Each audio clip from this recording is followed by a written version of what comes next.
Hit Radio, l'essentiel de l'actualité. Gislain Cougon. Une autre session d'information, crise anglophone. Les autorités redoutent l'entrée de sécessionnistes dans la région de l'Ouest Cameroun. C'est la conséquence d'une rumeur qui a circulé ces derniers jours dans l'arrondissement de Fongo-Tongo, région de l'Ouest. Un vent de panique s'est emparé des populations de certaines localités de l'arrondissement de Fongo-Tongo cette semaine, après de nouvelles arrivées de personnes déplacées en raison des violences en zone anglophone. Il s'agit principalement des populations du département du Lébialem dans le sud-ouest. Ces rumeurs sont allées tellement vite que le préfet a été contraint de publier un communiqué exhortant la population locale à rester vigilante et à surveiller attentivement les entrées de la ville. De nombreux ressortissants anglophones ont été contraints de rejoindre les régions francophones depuis le début de ce mois d'avril. Le vendredi 12 avril dernier, quelques 200 personnes fuyant les fusillades entre les forces séparatistes et l'armée camerounaise à Ediki ont trouvé refuge dans la ville de Banga. Infrastructure routière en zone CEMAC, 1111 milliards de francs CFA pour la cause en 2018.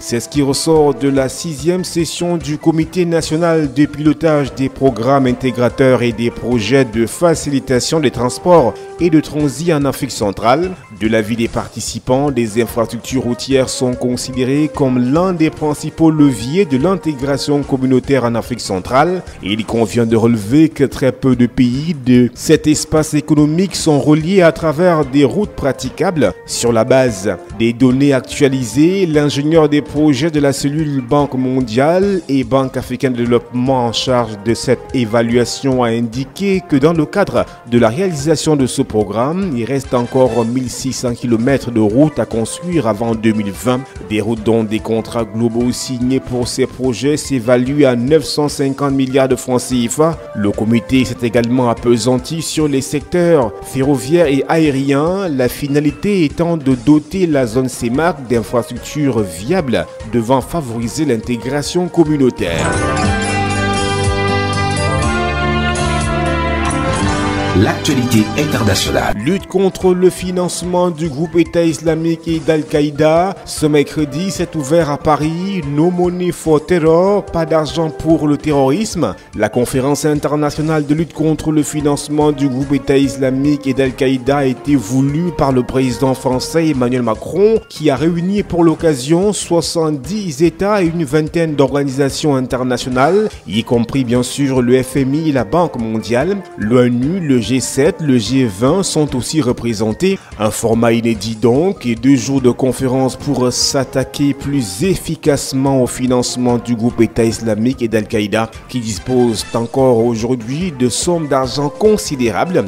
Au menu, les flux financiers des groupes terroristes qui fonctionnent sur l'économie de l'argent liquide, mais utilisent aussi les techniques les plus anonymes et sophistiquées de transfert de fonds, cartes prépayées, portefeuille électronique, financement participatif.